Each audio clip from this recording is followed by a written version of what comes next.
ஆனால் வந்ததெல்லாம் ஏமாற்றம் தான். வந்தீங்க முதலாவது பஸ்ஸில் இருக்கிற சோடினில கலட்டிங்க. பரபரப்பாக இருக்கக்கூடிய யாழ் நகரம் இன்றைய தினம் குறைஞ்சது 100 இளைஞர்களுக்கிட்ட இந்த கடையை நம்பி இருக்கணும். ஒரு கண்ணு குளிர்ச்சியாக இருக்கும், அவ்வளோத்துக்கு பழக்கடைகள் பழங்கள் எல்லாமே தொங்க விடப்பட்டிருக்கு. இன்றைய தினம் அந்த கடைகள் எல்லாமே பார்த்தீங்கன்னா பூட்டி இருக்கு. அப்ப அதுதான் நிலைமை. இந்த மாநகர சபை வந்து இந்த செயல்பாடுல கொஞ்சம் குறைக்கவும். மாநகர வந்து எங்களை சுருக்க நினைச்சா நாங்க பண்ண கடல்ல போய்தான் விழுந்து சார கட்டத்துக்கு இல்ல ஆளா பின்னால எடுத்துட்டோம். இப்ப அகலத்தால குறைக்க சொல்லி நிக்கணும். எங்களுக்கு இந்த கடை தண்டதே சாமான் வச்சு எடுக்க இல்லாத வசதி இல்லாம நிக்கிறோம். ஒரு கடையில் யாழ்ப்பாணம் மத்திய பேருந்து நிலையத்துக்கு பின்னால் இருக்கக்கூடிய இடத்துல நிற்கிறோம். இந்த இடத்துல பார்த்தீங்கன்னா நோவலா நீங்கள் வரைக்க பார்த்துருப்பீங்க. இந்த இடத்துல ஃபுல்லாகவே பழக்கடைகள் இருக்கும், திறந்திருக்கும். இந்த இடத்துல போய் வைக்கல ஒரு கண்ணு குளிர்ச்சியாக இருக்கும், அவ்வளோத்துக்கு பழக்கடைகள் பழங்கள் எல்லாமே தொங்க விடப்பட்டிருக்கு. இன்றைய தினம் அந்த கடைகள் எல்லாமே பார்த்தீங்கன்னா பூட்டி இருக்கு. காரணம் என்னென்னு பார்த்தீங்கன்னா மாநகர சபை எடுத்துக்கக்கூடிய ஒரு முடிவு, அவர்களுக்கு நேற்றைய தினம் அறிவிக்கப்பட்டிருக்கக்கூடிய அந்த முடிவில் பார்த்தீங்கன்னா அவர்கள் வந்து ஒத்துக்கொள்ளாமல், அதாவது மாநகர சபைக்கு எதிராக இன்றைய தினம் ஒரு போராட்டம் ஒன்றத்தை முன்னெடுக்கிறார்கள். ஏன்னா இந்த கடையை பார்த்தீங்கன்னா இந்த கடை ஏற்கனவே ஒரு சின்ன கடையாக இருக்கிற பட்சத்தில் இந்த கடையில இருந்து இதுலேயும் இன்னும் ஒரு 2 அடி உள்ளுக்கு எடுத்து பார்த்தீங்கன்னா அவர்களுடைய அந்த வியாபாரத்தை நடத்த சொல்லி நேற்றைய தினம் மாநகர சபையால் வந்து இவர்களுக்கு வந்து அறிவித்தல் கொடுக்கப்பட்டிருக்கிறது. அந்த காரணத்தால் இன்றைய தினம் இங்கே ஒரு கடையடைப்பை மேற்கொண்டு ஒரு கவனஈர்ப்பு விதமாக இந்த போராட்டம் ஒன்று இங்கே முன்னெடுத்துக் கொண்டிருக்கிறார்கள். தொடர்ந்து நாங்கள் இங்கே போராட்டத்தில் ஏற்படக்கூடிய அந்த வியாபாரிகளுடன் என்ன நடந்தது, எதற்காக இந்த போராட்டம் என்பது தொடர்பாக கருத்து தெரிந்து கொள்ளலாம். யாழ்ப்பாணம் பஸ் நிலையத்துக்கு அருகில் இருக்கக்கூடிய பகுதியில் நிற்கிறோம். இந்த இடம் எப்பவுமே பரபரப்பாக இருக்கக்கூடிய ஒரு இடம். இன்றைய தினம் அந்த மாநகர சபையால் எடுத்திருக்கக்கூடிய ஒரு முடிவுக்கு வந்து அவர்கள் வந்து அதிருப்தி தெரிவித்து, அதாவது இந்த முடிவு வந்து தங்களை ஏற்றுக்கொள்ள முடியாது என்ற ரீதியில் வந்து இன்றைய தினம் வந்து இங்கே ஒரு போராட்டத்தை முன்னெடுக்கிறோம். என்ன காரணம்னு பார்த்தீங்கன்னா இந்த இடத்துல வந்து இந்த கடை வந்து ஏற்கனவே சிறிய கடைகளாக இருக்கிற பட்சத்தில் இந்த கடைகளில் இருந்து இன்னும் 2 அடி உள்ளுக்குள்ளே எடுத்து வந்து தங்களோட வியாபாரங்கள் நடாத சொல்லி மாநகர சபையால் வந்து நேற்றைய தினம் இந்த உரிமையாளர்களுக்கு வந்து அறிவிக்கப்பட்டிருக்கிற நிலையில் பார்த்தீங்கன்னா அவர்கள் வந்து இதுக்கு வந்து ஆட்சேபனை தெரிவித்து இன்றைய தினம் இந்த போராட்டத்தை செய்கிறார்கள். அவர்களுடைய கடைகளுக்கு முன்னால் பார்த்தீங்கன்னா ஒரு பதாதைகளாக வந்து இந்த இடத்துல காட்சிப்படுத்தியிருக்கார்கள். மாநகர சபை அடாவடித்தனத்தை நிறுத்து என்ற மாதிரி ஒரு பதாதைகள் இருக்காது. இங்கால 6 அடி அகலக்கடையை 5 அடியாக குறைப்பதால் மாநகர சபை வரும் லாபம் ஏது என்று பார்த்தீங்கன்னா இந்த இடத்துல போட்டிருக்கிறார்கள். அப்படி இதில் இருக்கக்கூடிய 30க்கும் மேற்பட்ட கடைகளுக்குரிய உரிமையாளர்கள் வந்து இந்த இடத்துல வந்து போராட்டத்தை மேற்கொண்டு கடை அடைத்து இன்றைய தினம் வெளியாலே வந்து ஒரு சாத்வீக விதமான ஒரு போராட்டத்தில் தங்களுடைய நிலையை வந்து தெரியப்படுத்துவதற்காக ஒரு போராட்டத்தை நடத்தி கொண்டிருக்கிறார்கள். கடை அடைப்பு போராட்டம் யாழ் மாநகர சபையின் அடாவடித்தனத்தால் வாழ்வாதாரத்தை இழந்திருக்கக்கூடியவர்கள் என்ற ரீதியில் அந்த பதாகையை எல்லாம் போட்டு பார்த்தீங்கன்னா இந்த இடத்துல வந்து இந்த ஆர்ப்பாட்டத்தை செய்கிறார்கள். வணக்கம். இன்னைக்கு என்ன செய்றீங்க? இன்றைக்கு எங்களுக்கு இது 31 கடை தந்தவன், அதாவது கோர்ட்ஸ் ஆர்டர்ன்படி தான் இந்த கடை தந்தது எங்களுக்கு. இப்போ என்னென்னா முதல்ல எங்களுக்கு 6 அடி தான் தந்தது. இப்போ வந்து 5 அடியாக்க சொல்லி நிற்கணும். வந்து 5 அடிக்கு தான் அளந்துட்டு போயினோம். இப்போ அளந்தவேல் நாங்கள் நேற்று வந்து விடையில, நேற்று வந்தவேல் நாங்கள் விடையில. இன்றைக்கு நாங்கள் ஒரு கடையடைப்பு போராட்டமாக சும்மா நோம்பலாக செய்துருக்குறோம். என்னென்னா எல்லாருக்கும் தெரியப்படுத்தணும், மாநகர சபையின் அடாவடித்தனம் தெரியப்படுத்தணும் நாங்கள் செய்துருக்குறோம். ஏன் அந்த 6 அடி கடை 5 அடியா மாற்றினோம்? என்னத்துக்கு தெரியலை எங்களுக்கு, அதை பற்றி தெரியலை. 5 அடியாக்க போய் நம்ம சொல்லி நம்ம இடைஞ்சலாம். எங்களை முந்தினாத்து வந்து கடையெல்லாம் பின்னுக்கு கொண்டு போய் சொல்லி எல்லாம் முழுக்களும் பின்னுக்கு கொண்டு போயிட்டோம். கொண்டு போன பிறகு திருப்பி இப்போ வந்து 5 அடியாக்கணும் நிற்கணும். என்ன காரணம் எங்களுக்கு தெரியாது. அகலத்தால் இப்போ நீளம் பின்னால எடுத்துட்டோம். இப்போ அகலத்தால குறைக்க சொல்லி நிற்கணும். எங்களுக்கு இந்த கடை தண்டதே சாமான் வச்சு எடுக்க இல்லாத வசதி இல்லாமல் நிற்கிறோம். ஒரு கடையில் இந்த 5 அடி கடைக்குள்ள 6 அடி கடைக்குள்ளேயே எங்களை சாமான் வச்சு எடுக்க இல்லாத கோயத்தில் இருக்கிறோம். அதுலேயும் இந்த கடையை சின்னனாக்குனா நாங்கள் என்னென்று சாமான் வச்சு எடுக்கிறது? ஒரு ஆள் நின்று கூட போயிடாத கடைக்கு சாமான் அடிக்கும். அப்படி ஒரு தானே சொல்லினா வியாபாரம் செய்து இருக்கிறோம். என்ன பிரச்சனைன்னா 31 கடை இருக்குல்ல, 31 கடையும் 31 பழக்கடையும் ஒரு 200 அடி தூரத்திலான் இருக்குது. 200 அடிக்குள்ள இந்த 31 கடையை உள்வாங்கிக்கணும். அதுக்கும் இந்த கடைன்றது சிடிபி வளாகத்துக்குள்ள இந்த எங்கட கடை எல்லையே இருக்குது. இந்த இதில் முதல் முள்ளு கம்பி இருந்தது. 2010ஆம் ஆண்டு முனிசிபல் வந்து ரோட்டில் இருந்த கடைகள் எல்லாத்தையும் தூக்கி கொண்டு முனிசிபலில் பாரப்படுத்தி கோட்ஸுக்கு விட்ட இடத்துல யாழ்ப்பாணத்திலே இந்த வாழ்வாதாரத்தை கருத்தை கொண்டு இந்த இளைஞர்கள் வாழ்வாதாரம் எதிர்காலத்தை கருத்தை கொண்டு இவர்களுக்கு தொழில் செய்கிறதுக்கு ஒரு இடத்தை ஒதுக்கி கொடுத்த இடத்துல அந்த நேரத்தில் யோகேஸ்வரி பத்மராஜ் அம்மா தான் முதல்வராக இருந்தவர். அப்போ அமைச்சர் டக்ளஸ் தவன் ஐயா அமைச்சராக இருந்தவர். அந்த நேரத்தில் கொழும்பு போக்குவரத்து சேவை தலைவரோட ஒப்பந்தம் செய்து மாநகர சபையும் போக்குவரத்து சபையை ஒப்பந்தம் செய்து போக்குவரத்து சபை எல்லைக்குள்ள எங்களுக்கு கடை அடிச்சு தந்தவ. அப்போ அவை ஒப்பந்தம் செய்தது 1 மாதம் யாழ் மாநகர சபை வாடகை வென்றதாயும் அடுத்த மாதம் முனிசிபல் வாடகை வென்றதாயும் அவைக்குள்ள ஒப்பந்தம் செய்தவ. ஆனால் இன்று வரைக்கும் ஒரு 16-17 வருஷம் ஆயிட்டுது. இன்று வரைக்கும் முனிசிபல் மட்டும்தான் தனியாக வேண்டிக் கொண்டிருக்கிறோம். முதல் ஆரம்பத்தில் 3000 ஒரு கடைக்கு வாடகை வேண்டுவேன். இப்போ வேண்டினோம் 7377 ரூபா வேண்டினோம். இந்த மாதம் சொல்லிக்கணும் இன்னொரு 300 ரூபா கூட போதாமண்டு. நாங்கள் வழி ஊட்டி கொடுக்குறதுல இந்த ஆட்சேபம் இல்லை. ஏன்டா நாங்கள் கொடுக்குறதால எங்களோட கிராமத்துக்கு தான் அந்த அபிவிருத்தி போகுது நாங்கள் கொடுக்குற காசு. அதனால 31 கடையையும் ஒவ்வொரு அடி குறைக்க சொல்லி நிற்கணும். இப்போ எங்களை குறைக்கிறதால சைட்டு அகலத்தை குறைக்க சொல்லினோம். முன்னுக்கு குறைக்க சொல்லிச்சுன்னா நேற்றே குறைச்சிட்டோம். மேலே 2 அடி வெட்ட போகிறோம். எங்களுக்கு 1 கிழமை தவணை இருந்தவர் கவுனரும் ஆணையாளரும் வந்து 1 கிழமை தவணை இருந்துச்சுன்னா போக்குவரத்து கிடைஞ்சலண்டு நாங்கள் ஓமண்டு கம்பியோட நேற்றே வியாபாரத்துக்கு போயிட்டோம் உள்ளுக்கு. இது வார ஞாயிற்றுக்கிழமை செய்யலாம், இந்த கிழமை நேரில் செய்யலாம், மக்களுக்கு இடைஞ்சலது. அதனால் நாங்கள் வார ஞாயிற்றுக்கிழமை செய்வோம் இருக்க. நேற்று திடீரென்று பெயிண்ட் டின்னுகளோட வரியினம். காரணம் என்னென்னா கடையை சுருக்கணுமாமண்டு 6 அடி இருக்கிற கடையை எங்களுக்கு காணாது. வீதியல்ல ரோட்டில் ஒவ்வொரு வீதி எங்களுக்கு இந்த கடை வரைக்கும் மாநகர சொல்லி தந்தது. நீங்கள் வீதியில் இருக்கிறீங்க, உங்களை எல்லாத்தையும் ஒருங்கிணைச்சு நாங்கள் நகரத்தில் கொண்டு விடுறோம். இனி எந்த இடமும் 1 மைல் கிலோமீட்டருக்கு வீதியில் பழக்கடை போடலாண்டு. ஆனால் அதே 1 கிலோமீட்டர் இல்லை 300 மீட்டர் தூரத்திலேயே எங்களை விட அகலமான வழியில் கடைகளை போட்டு வியாபாரம் செய்யணும். அதை எத்தனையோ முறை நாங்கள் 31 கடைக்காரரும் எழுத்து மூலமாக மாநகர சபை கொடுத்துருக்கிறோம், உள்ளூராட்சி ஆணையாளர் கொடுத்துருக்கிறோம், கவுனருக்கு கூட அனுப்பிக்கிறோம். எந்த விதமான பதிலும் இல்லை. எங்களுக்கு வியாபாரம் அவர்கள் வீதியில் பழக்கடையில் பெருக்கி கொண்டு வர நகரத்தில் இருக்கிற எங்களை வியாபாரங்கள் குறைஞ்சு கொண்டு இருக்கு. அதனால் இப்போ எங்கள் குறைஞ்சது 100 இளைஞர்கள்கிட்ட இந்த கடையை நம்பி இருக்கணும். ஒரு கடையில் 3 பேர் நிற்கணும், 2 பேர் நிற்கணும், 31 கடை 100 இளைஞர்கள்கிட்ட இந்த கடையை நம்பி வாழ்வாரத்துக்காக இருக்கணும். இப்போ படித்து போட்டு பட்டதாரிகளே வேலை இல்லாமல் கொடி பிடிச்ச எங்களுக்கு வேலை தாங்கண்டு.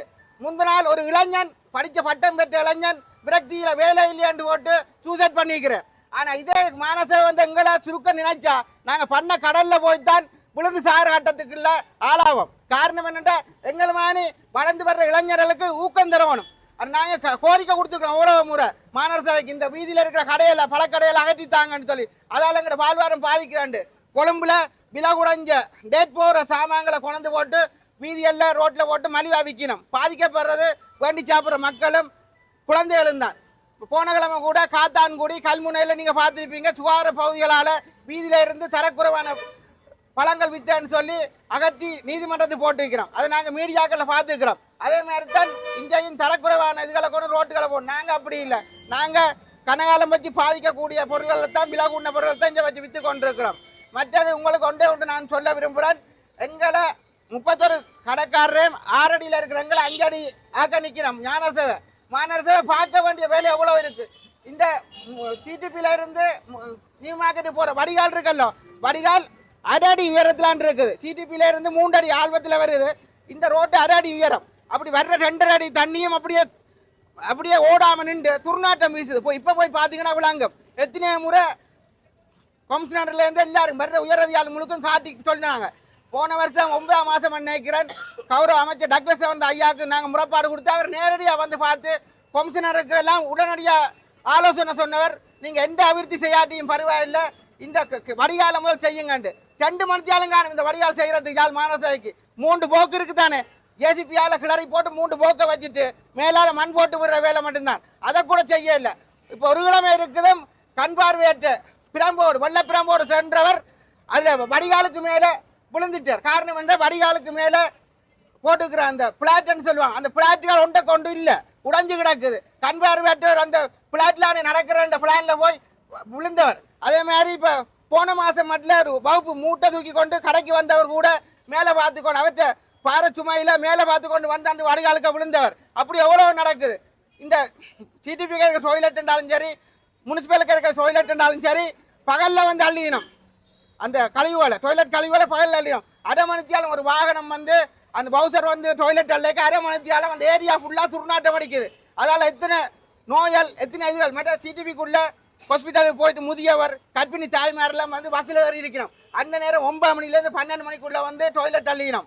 அதை கூட எத்தனையோ முறை நாங்கள் சொல்லியிருக்கிறோம். இதால் பாதிக்கப்படுறது பொதுமக்களும் சிறு குழந்தைகளும் கர்ப்பிணிமாருன்னு சொல்லி.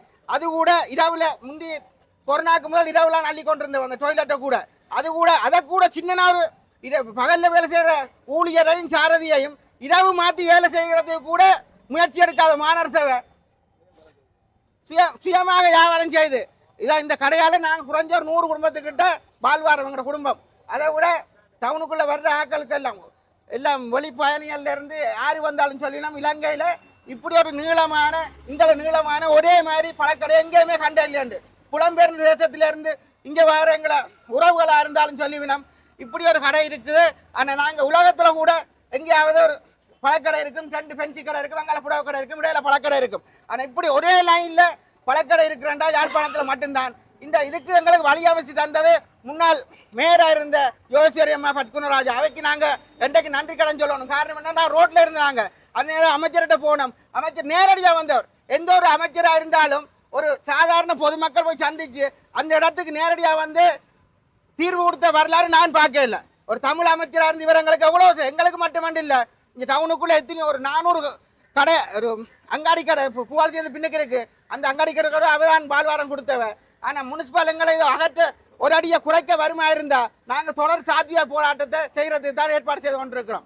வேற வழி எங்களுக்கு இல்லை.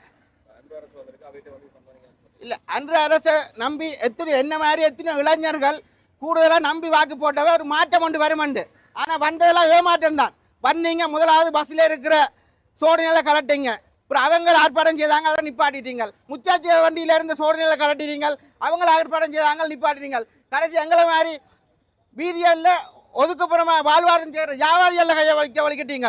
ஆனால் மாற்றத்தை எதிர்பார்த்தோம், ஆனால் ஏமாற்றம் தான் மிஞ்சினது.